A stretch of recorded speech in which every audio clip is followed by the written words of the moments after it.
Well, it's just so crooked. The press is so crooked. It's crooked, but it's also they're diminishing themselves. They're killing all their credibility, and it's opening up the credibility to new media. It's opening up the credibility to independent media. All these. The worst I've ever seen, though, and I've seen the worst. I mean, I've been a part of it. I've seen the worst.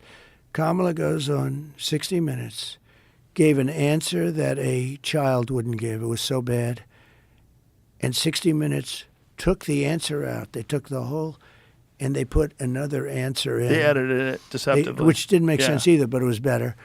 They took it wasn't editing. It was fraud. This was not editing. Editing is where I'll give an answer and they'll take a couple of words and change them around, or they might even take a sentence or two off, which is very bad. But it's sort of bad. I'd give an answer which was a very good answer. I always talk about, I like to give long the weave. I like to. You like to weave things in. Yeah, but when you do the weaves, and you have to be very smart to do weaves. When you do the weave, look at this. Just in this one thing, we're talking about little pieces all over here, but it always ends up. Home. No, it comes back home. For the right people. For the wrong people, it doesn't come back home, and they end up in the wilderness, right? but they can take my answer, and you know what? They may take a little piece of it out or something, and they use the term, "Yes, we wanted to save time." Well, it's not. But I've never heard. I think it's the biggest scandal in broadcast history, what happened to CBS. So you have CBS 60 Minutes. That's a news program. It's not an entertainment program. It's under their news. It's the head of their news thing. She gives an answer that shows that she's essentially incompetent. And they took the answer. Could you imagine them doing that for me? We can show it if you want people to see it. Can we show it? No? Sure. We get in trouble? We'll get copyright strike?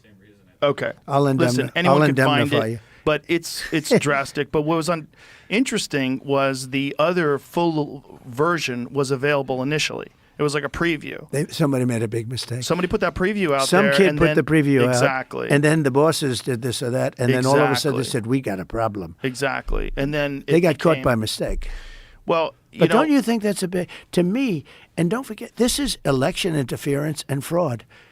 And it's 60 Minutes. It's their news division. So it's a big deal. They give those licenses out, Joe, for free. They should pay a fortune. They're worth a fortune.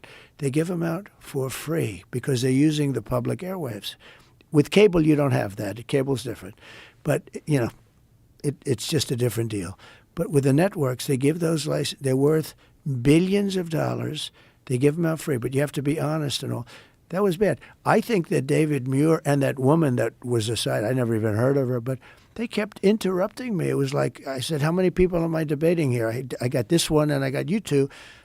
But he went after me 11 different times. It's interesting.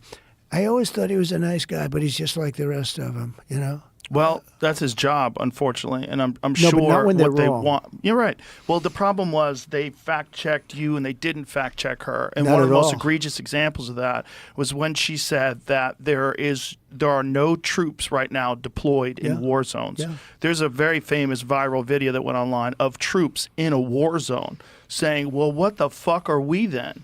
Because there's thousands of them. Dan Crenshaw, the congressman, posted on his Instagram all of the various examples of troops that are deployed, thousands and thousands of troops that are currently deployed. Stupidly deployed. But the point is, if this is going to be an actual real debate and not a propaganda exercise, if it's going to be a real debate, you have to fact check everybody. So if someone says maybe she after. thought there was no, Right. which is also a problem. So it's one of two things. It's either it was not true, it was a lie on purpose, which is terrible, or it was the opposite. It was ignorance, which is also terrible. Well, Joe, when I said crime is soaring, he said, no, crime has gone down.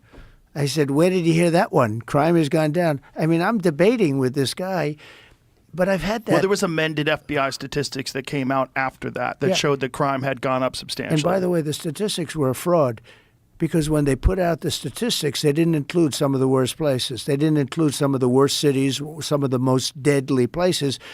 But when the real numbers came out, I turned out to be right. But you turned out to be right, but then there's another problem. Unreported crime is way up because people have lost. Look, the morale that the police department has in a lot of these cities where they've done this defund the police bullshit. Right. The morale of these poor cops, it's fucking horrible. Yeah. It's the dumbest idea of all time. So bad. But what they've done is they've made these cops feel terrible. They're like good cops.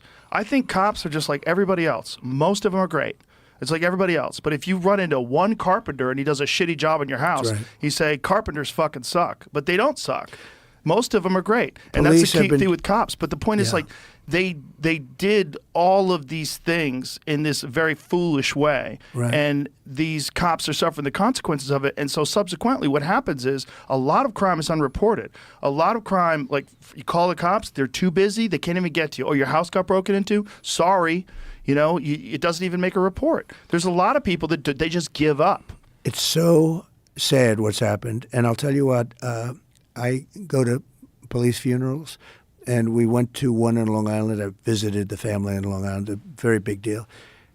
It's so dangerous. People don't realize the car, dark windows, pull over. He's a gentleman. Please pull over. Door opens, guy comes out firing. Even if they were allowed to pull out their gun, which they're not, they can't, pull Do out it in the gun. time. Yeah. They still wouldn't have time. It's every cop's worst nightmare. They opened a door, and he was killed, and his partner was hurt. He was killed. And you don't even have an eighth of a second to think. And it is such a dangerous job. That in particular, think of it. You go up to a car, you don't know who's sitting there with a gun. And if they have a gun, you really don't have a chance. You're not allowed to have your gun out, by the way. They have very strict rules. So, number one, but even if you could have your gun out, the door opens and bullets start firing out, and especially where they have the dark windows, where they have the darkened windows. It is such a dangerous profession, and it's very hard to get cops now because they're not given any backup. And you're right. They have like an eighth of a second to make a decision that's going to change their life.